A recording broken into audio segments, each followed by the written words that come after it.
एक बार उदयपुर नाम के एक गांव में रौनक और युग नाम के दो दोस्त रहते थे।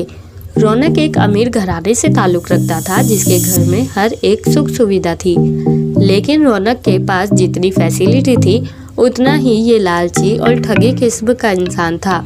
वहीं युग एक गरीब लड़का था जिसके घर पे सुविधाओं की बात तो दूर, जरूरत की चीजें भी उपलब्ध नहीं हो पाती थी। हालांकि युग सब जानता था कि वो कितना लालची और ठगी किस्म का इंसान है, पर बावजूद इसके युग रौनक का हर कदम पर साथ देता था, क्योंकि गरीब होने के साथ साथ युग के पास कोई काम नहीं था जिससे वो जीविका कमा सके, और इसलिए इसकी सारी जरूरत रौनक पूरी करता था, जिसकी वजह से युग हर एक पल रौनक का पूरा साथ देता था। उदयपुर गांव के पास में ही एक तिलोनिया नामक गांव भी था, और एक बार रौनक इसी गांव में ठगी करने के लिए गया था, जहां से रौनक ढेर सारा सामान चोरी कर लाया था, और उसने इस सामान के बारे में युग को भी बताया था और उसे भी अपने साथ ठगी करने के लिए चलने को कहा, पर युग ने उसका साथ देने से मना कर दिया था। मना करने के बाद अगले दिन रौनक एक बार फिर तिलोनिया गांव पहुंचा और फिर एक बार ढेर सारा सामान चोरी कर लाया। इसके बारे में रौनक ने एक बार फिर युग को बताया।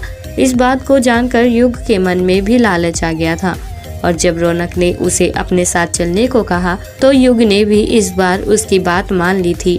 पर जहां रौनक और युग एक बार फिर तिलोनिया गांव में चोरी करने की साजिश रच रहे थे, तो वहीं तिलोनिया गांव के लोग चोर को रंगे हाथ पकड़ने का प्लान बना रहे थे, क्योंकि 2 दिन लगातार बड़ी चोरियों ने उन्हें पूरी तरह से दहला दिया था, जिसकी वजह से गांव वालों ने गांव में कड़ी सतर्कता बरतनी शुरू कर दी थी।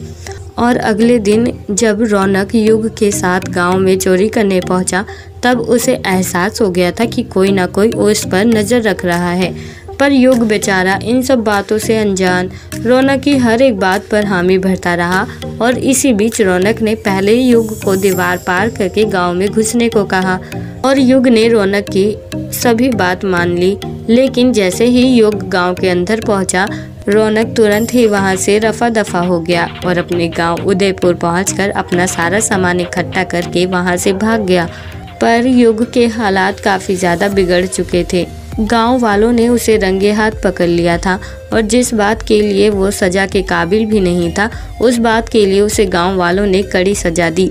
हालांकि युग बार बार कहते जा रहा था कि उसने कोई चोरी नहीं की है, पर गांव वाले इस बात को मानने को तैयार ही नहीं थे, जिसके चलते गांव वालों ने युग को खूब मारा और उसके पास जो कुछ था सब कुछ छीनकर अपने पास रख लिया।